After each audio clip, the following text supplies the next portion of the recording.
So this session is advanced planning and strategy. So for those that don't know me, my name is Joseph. I currently run 24 tech companies.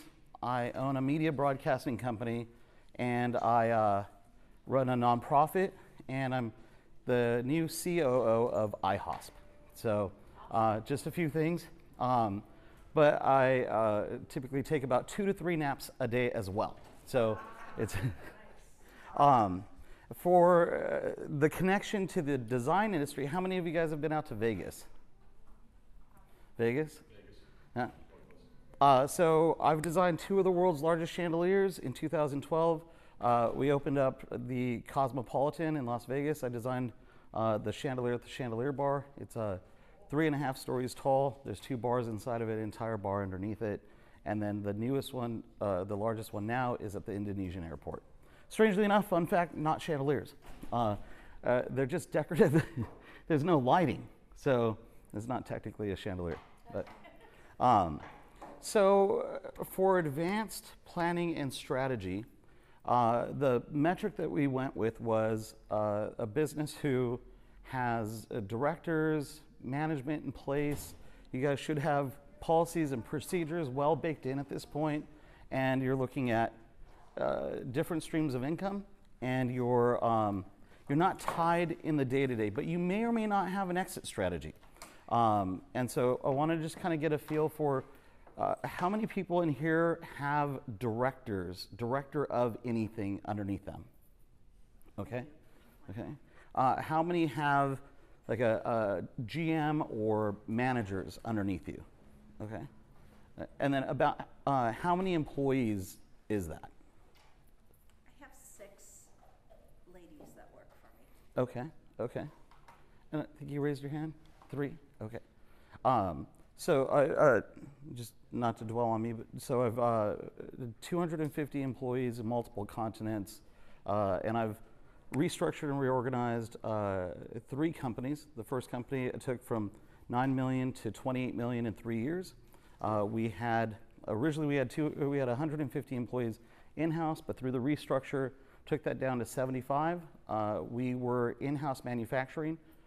Through the restructure, we became in-house design and project management, and we outsourced manufacturing, which gave us more agility and made us more profitable. So what I wanted to dive into is that planning and strategy.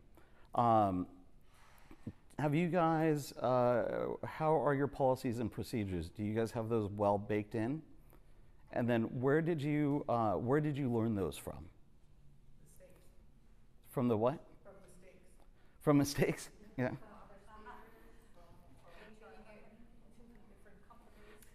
think as soon as I was trained as an ASP and then an ASPM, I think I took it step by step, even reading through the books and of how to, it's literally day by day and week by week, month by month, year by year. You learn, you make mistakes. Okay, I won't do this, I won't do that. Implement something new. I think it's all from trials and errors, in my opinion. It's been 12 years, and so I'm definitely not doing things now that I did 4, 5, 6, 7 years ago. So you just learn as you go along. And how's your strategic hiring? So in my world of tech and development, I bring in either a person from another company that has that strength and fills in my weakness, or in the startup world, we recruit people from other companies and then bring them in. To do what? A variety of different things. So I've had the director of marketing for the Honda Center, the brand strategist from Adobe. Back in my lighting days, we would headhunt operations managers and just people that were vital to our business that were doing a good job somewhere else, and we'd pay them more.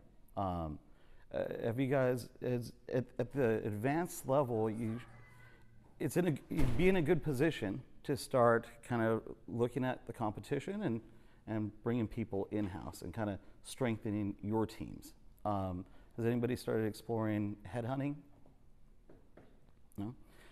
Would be the, just because maybe not in your wheelhouse, or hadn't seen it happen before, or what?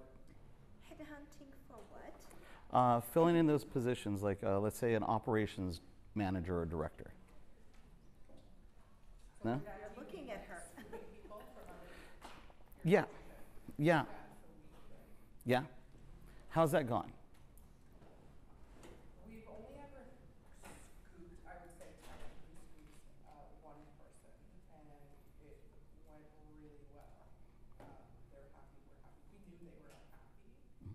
They were part of another board we were part of. We just put it out there, and it worked great. Yeah, you'll find that, other businesses have different strengths and weaknesses, and really sometimes people just, they want to be able to move around. So if a person's cut their teeth and learned some really good skills at the other company to grow, it's good to job hop a little bit. So getting that person who's like, hey, I did a good job there, I learned some things, but I want to learn what you guys are doing and grow. So. Yeah, the risk that we feel with this particular individual is that they will do just that. So we spend all this time training, investing, teaching the process and systems, and so we're like, okay, well, if she's really happy, she'll stay, but for how long? Like there is a hint of, I don't want to say disloyalty, but there's that kind of like, we just kind of have that in the back of our mind, like, okay, this may not be a long-term situation. I agree with you. I feel the same way. I think Yeah. if they did it to that other company, what holds them back to do the same to me then? Yeah. So- Moving on to the next one. I actually encourage it. So, I know Jeff Weiner from LinkedIn. He had he was my mentor on my second tech startup. And he actually encouraged people to leave.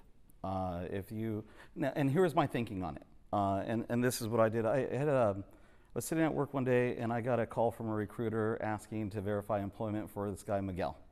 And so I was a little shocked because I didn't know he was looking.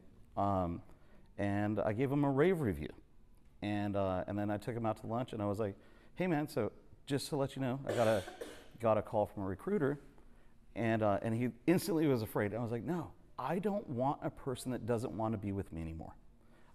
So I will happily, in fact, I was the one that hooked him up with the new job that he got.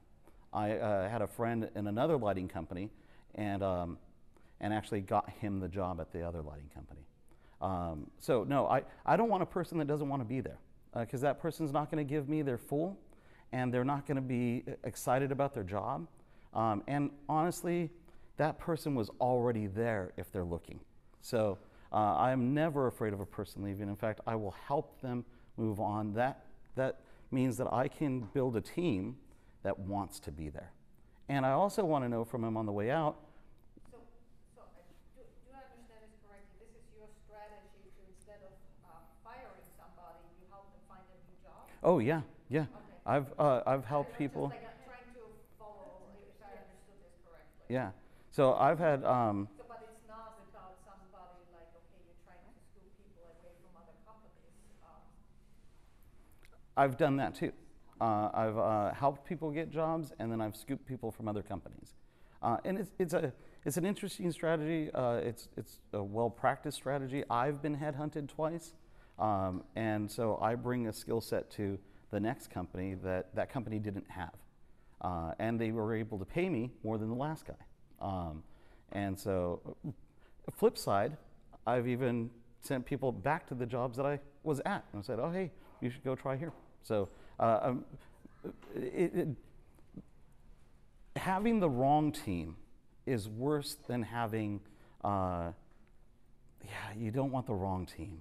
You just don't. Yeah. Now, earlier on the stage, they did talk about exit strategy. How many of you guys have an exit strategy? Exit strategy? Can I ask then, have you guys considered putting together an exit strategy? And then what is your thought on what an exit strategy is? Anybody? Well, obviously, you're thinking about eventually I need to sell my business. You have to know what it's worth, what you're looking to get out of it. I guess that's what you're talking about, right? The exit strategy, and who would be a good person to sell it to, Yeah. right? For me, an exit strategy could be either like selling the business, or it could also be that I am exited out of the company and somebody else runs the company for me and I have like just the income from my company. So I have to still make up my mind which way I want to go. Yeah, yeah. I think a lot of people feel that exit strategy means you have to leave, or that you somehow, once you start to put pen to paper that here's my exit strategy, that means that you're getting ready to sell your business or pass it on. And that's not what an exit strategy is. In my startup side of my world, I immediately, basically as soon as I had the idea, I'm already figuring out who could acquire me and what my exit strategy is. My very first lighting company in my early 20s, I came in as a drafter. 3 months later, I made supervisor. 3 months later, I made manager. At 6 months, I wrote the owner's 5-year plan and exit strategy. He ended up selling 8 years later, 8 years later, but he sold it off of that exit strategy. We had restructured, reorganized him. He did not, the plan was fully baked in year 5. He sat on it for 3 more years, and when he was ready, he did sell. He didn't have to sell. When I first started working for Rick, he had a gym at the office, he had a shower, he had a full set of clothes, he had 3 full-time drivers just driving his cars around, and he lived at the office. And I thought, man, that's not the way to live life. Like, you just live in the business. That's no life at all. Within 3 years, we restructured, reorganized off of this plan. And the guy was able to take time off. He had people running his business for him. So an exit strategy has nothing to do with selling your business. It just gives you the flexibility to back off if you wanted to. Go live that life that you've wanted to. So if you guys haven't gotten comfortable with an exit strategy, I highly encourage that you do. It does not mean that you need to sell or stop your business, but God forbid something were to happen. By having an exit strategy in place, you're not tied to the business. And what if something did happen and you needed to live off the business? That exit strategy could afford you the ability to not have to be at work and still have a business that runs without you. So I highly encourage getting comfortable with an exit strategy. Listen to podcasts and get used to that idea of you don't have to be the person that runs the business. You can make money off of the business and not be tied to the whole thing. And then if you choose to, it's a choice. And you can go in every day super excited about being at work because you don't have to be there. You choose to be there. So, how many people have a business plan? Okay, a business plan. Yeah. How many have refreshed that business plan in the last year? Yeah? Okay. What does your business plans entail? What do you guys have? How's it kind of formatted? What are the things that you've covered in it? Well, it's always like looking again like at the mission statement, looking at the vision. What's our mission statement, the vision statement, and then going into specific goals for the year, reviewing the past year. Did we accomplish it? Where are our new strengths or current strengths, opportunities, threats? This full SWOT analysis. We set the big, audacious, scary goals, and we go then. What is the overall accomplishment? Where do we want to go? And break it down by quarter and go down to monthly goals. Our business is evolving really quickly at this stage, so I think one of the things that we've been focusing on is understanding who our ideal client is, and get very focused on that. And that's something that we have been looking at like every 3 months, 6 months, just because of the way that it's changing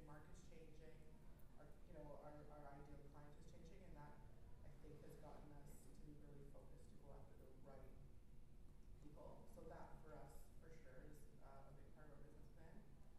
And just trying to understand, where we can have multiple streams of revenue based on those changes, right, in the business and the market.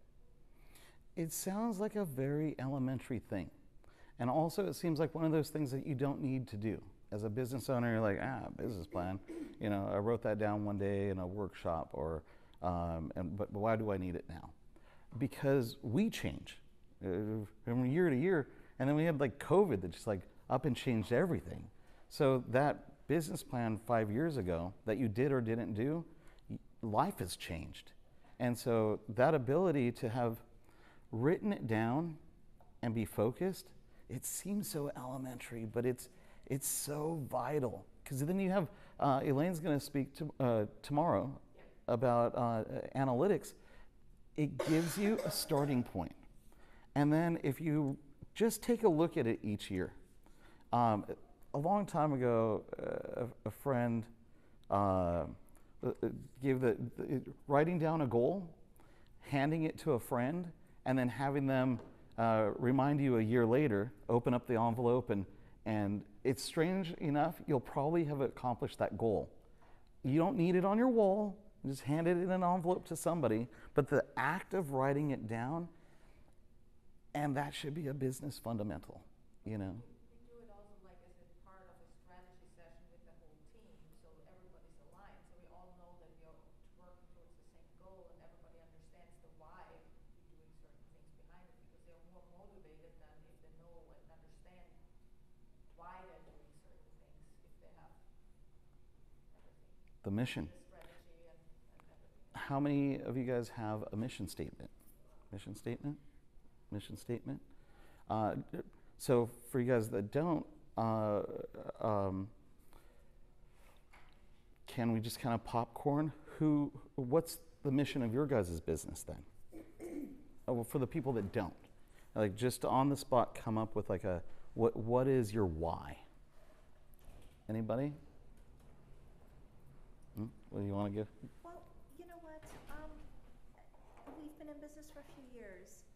My mission, as I look back, evolving with the times, not using the same furniture, the same look, always trying, but my mission is to up and up and up the staging services that we provide to where we stand out, above others, or our style is improving with every job. When you're staging for the same realtor for the past 5-6 years, we can't give them the same look every single time, the same sofa. So my mission is always in my job is to improve and change and,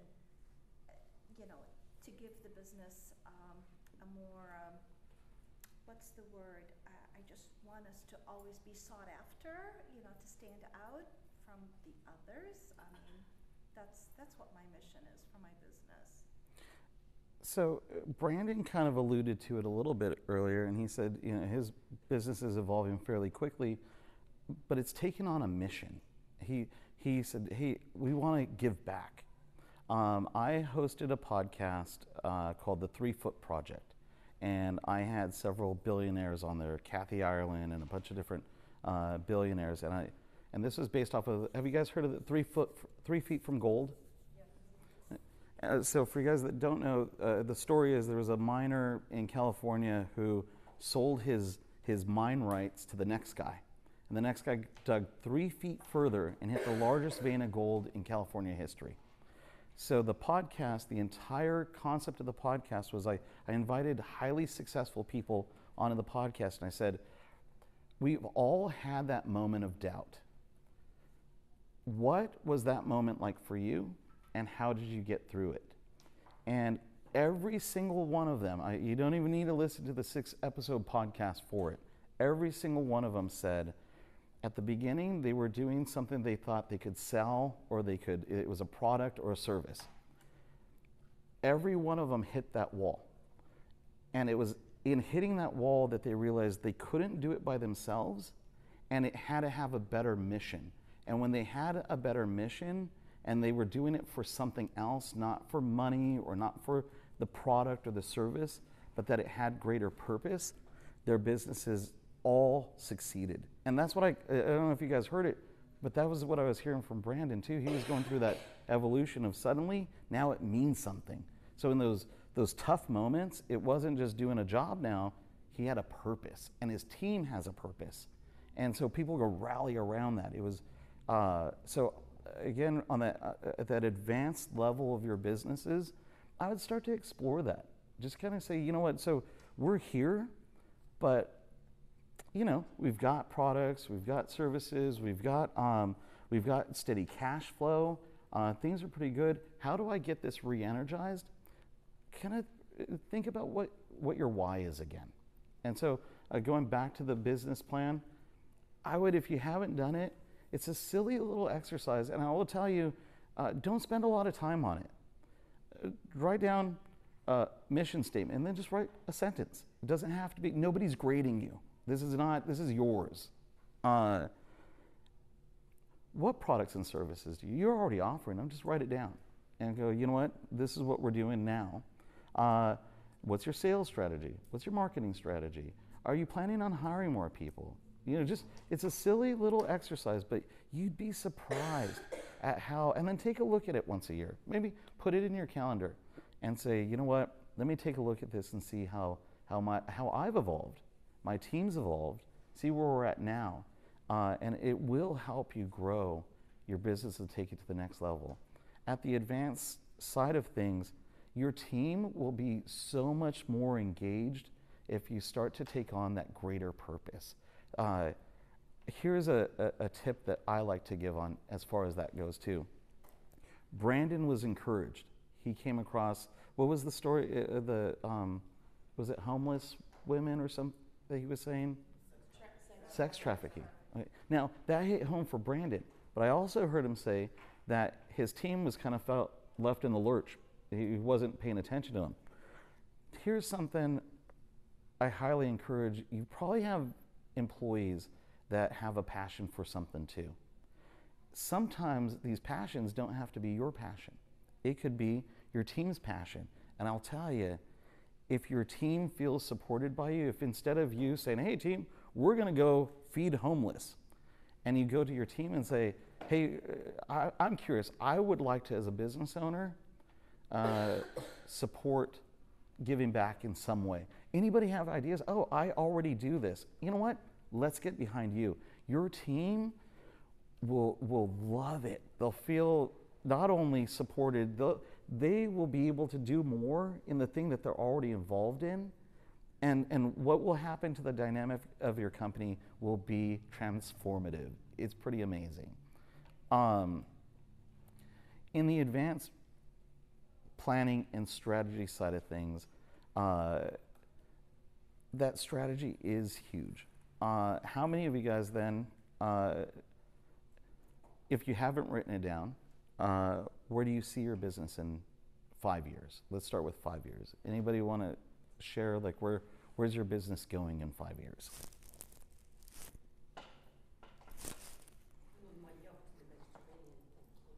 Okay. I just phone up every now and again. Are you having a lovely day? Yes, thanks. Any dramas? No,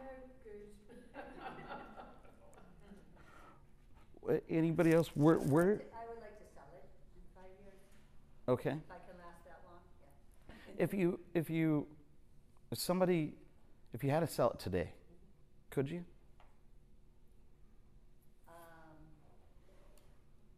No, it's not ready. Okay. And what do you think it's missing? It has a difficult time running without some of us in the middle of everything, and that's just not sustainable. So we have to sort of, take the leash off and give a little leeway. That's the biggest thing. I mean, we have some really great processes in place, but in terms of decision making around design and purchasing, I'm very disciplined. So that's an area where we need to focus. It's great that you realize that. That's step one, right? Yeah. Step two is then understanding that you don't need to be the person. So many people think that, like, well, I'm the only person that can. And I think the reason we own businesses is because in corporate America, you're replaceable. And everybody is. Here in America, every 4 to 8 years, we get a new president. A person who's never had any other job like that. They were never the president of Nicaragua. They weren't the president of Brazil. They don't have experience running any other country, run an entire country. That's crazy. It tells you that, you know what, as much as we think we're the one, we are not the one. So then it really goes down to, well, what do you want to do with your business? Do you love what you do? You still can, but you don't have to be the only person. You can take that time off. I don't know if the rest of the people agree with me, but I think our job is very tiring. Tiring, I mean, from the physical. And the people who I'm not talking for the young people who have already started, but people who get, as long as Barb Schwartz says, as we get younger, we physically are more tired of, doing 2 or 3 projects per week. You are constantly preparing, and then you have to go back as the owner, and you have to do all the paper things and do more mood boards and budgets for the clients and everything. So, in 5 years, 10 years, I will be so. No, I don't want to say old, but my body, I don't know if he will be able to do as many projects as I'm able to do now, and I will probably be thinking of selling and getting a retirement. It's not like a business, an office work, you know what I mean? That you Like go, you know what I'm trying to explain? So, it's not that you are the owner and then you are working in the office, wearing heels, and then you go back to your place. I mean, our job is very physical and you get tired, so in some years, we want to relax, you know what I mean? And for me, the most difficult thing is to have creativity day after day. All our flats or projects have to be different. The clients are expecting too much. They are hiring us to have like a magic thing, photographs and doing this day after day for how many projects they say they do 1,000 a year. People this morning they were saying 1,000? That's impossible to have so much creativity. Even if you are a genius, you need a team. You need and it's so much work. Okay. That I understand what she's trying to say. Maybe in 5 years I would love to sell, and I love my job, but I think That's not your job. Yeah. That's the problem. It's your business. well, it's my business. So, in my opinion, I'm not a very businesswoman, but my husband encourages me a lot. He's more focused. So he says you have to. And I've been talking to other people more. And they say you have to have your strategy. You have to your company very well organized with I don't know how to say that in English, but organigrama. All the members of the Org chart? operation manager. Yeah. Yeah. And you have to make money. You have to every year you have to do like 6+ figures. I don't know how many figures, and then you can start thinking that someone will be interested in buying your company. Otherwise, how do you retire? So, I don't know if it's so do people think like me? I'll start by saying that. I close and I go home. I don't have any money left. So I'll start. You know what I mean? You have to train someone to take over you. Yeah, I'll start by saying that 100% of us were taught to be employees. 100% of us were. When you first took your first steps as a baby and your parents were all excited for you, we were all taught that if I do something, I'm going to get rewarded for it. And it takes a lot to become a business owner. There's a business operator, that's an owner-operator. That person is control of their schedule. Now, you know that by operating your own business, very quickly the business can start to control your schedule. The cool thing about owning a business is you have the power to change all of that. You just have to learn how to unbreak those habits. Shaquille O'Neal said, and I love this quote, He was rich. He was the basketball player, Shaquille O'Neal. He was rich, and he lived a nice lifestyle. But the people he worked for were wealthy. And it was realizing that he went, you know what? I want to be wealthy. Shaquille O'Neal now buys and sells businesses. He is not in the day-to-day. He doesn't care about the receptionist showing up to work. He doesn't care if half the employees are sick. He doesn't, none of that. He buys and sells businesses. Peter Adams runs Rocky Venture Club. It's the oldest venture club in America. And he said something recently that was very impactful for me. He said, if you know how to create a profitable business, I don't even care what type of business, if you have created a profitable business, you're in the minority of people who know how to do that. Do you know how many people start businesses that fail and don't make any money? So if you guys have already created a profitable business, and this is what floored me. Have you ever thought that maybe that's your business, that's your skill set? We think that it's the job that we're doing, right? But what he, in one quick little statement, hit home with me was, shoot, you know what, you're right. I think, was it Brandon said like 80-something% of like people are employee minded. They're good with that. You guys are not. You guys said, I want to go take control of my own future.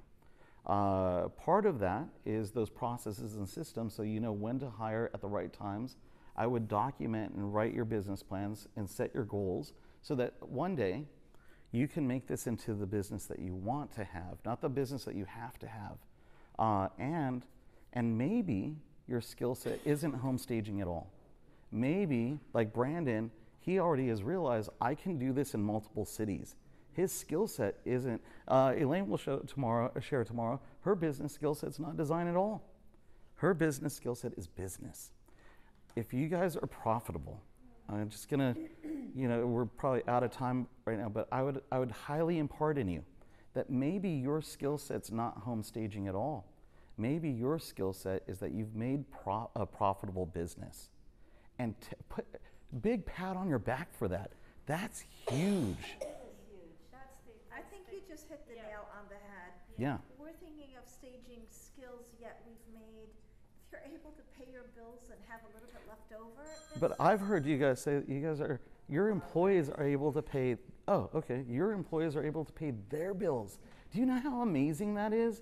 Do you know how many people go to work day in and day out and they're barely paying their bills? You guys, if you guys have one employee, you guys are making enough money for 2 households. That means those people have kids that can be in sports and they buy clothes and they have electricity and they live a life because of you guys. That may sound scary. It is not. It's amazing. That is, you guys should really pat yourselves on the back. I mean, I'll do it for you. You guys are amazing. And maybe your skill set's not home staging. Maybe it's that you've built what you guys have built. Now, in Brandon's case, he's buying up businesses. When you get to that spot, you already have a business that's profitable. You probably just need to fine-tune a few things. You probably could sell it sooner than you think. With 5 minutes left, do you guys know how to value a company? No, that's what You hire somebody. Yeah, no. Is it somebody from the bank? So it's not. The way that you value a company is your top-end sales over the next 5 and 10 years. So if a person, I don't know, just throw out a number, what top-end sales in your guys' career? $500,000. $500,000? Okay. So you take that year and you project it, so over 5 years, so $2.5 million is the minimum you would sell your business for.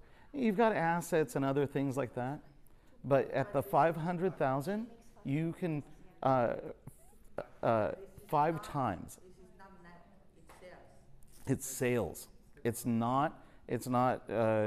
Maybe at the end of, because I had worked with a company. She made last year 2.4 million. It cost her 2.2 to get there. So she, at the end of the day, only profited 200 grand. She had cash flow, so it felt good.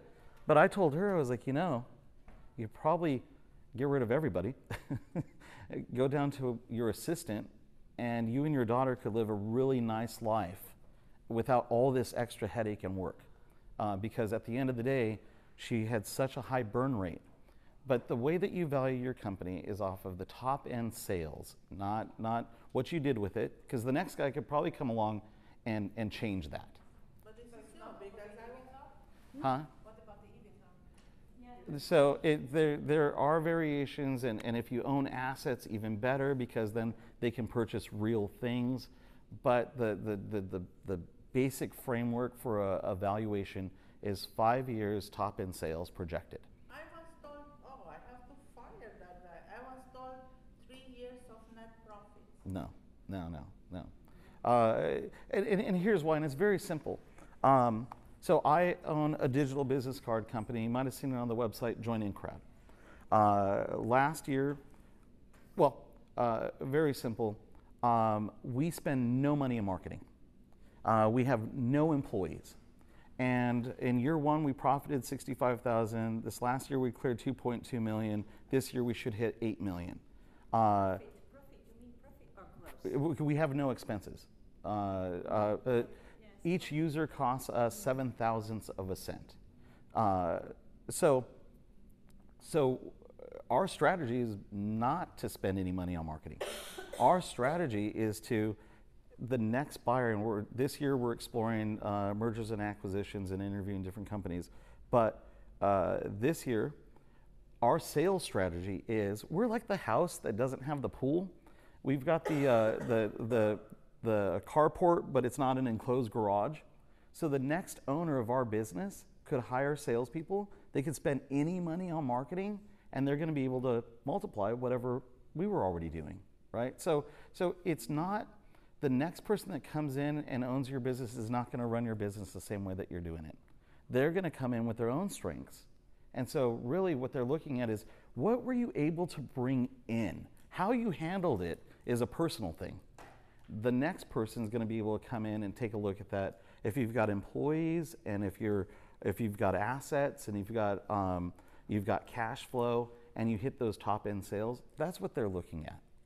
So you probably are already in that spot. And if I'm sure we're out of time, but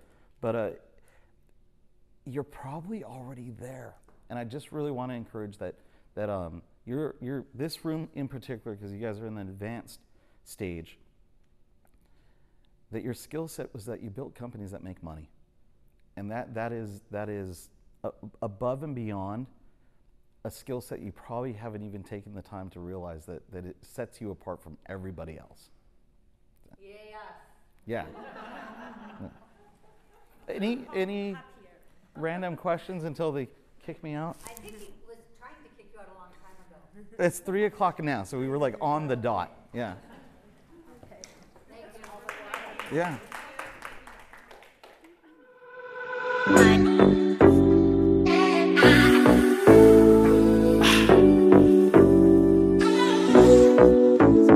Let's go. Look, Mom. I made that.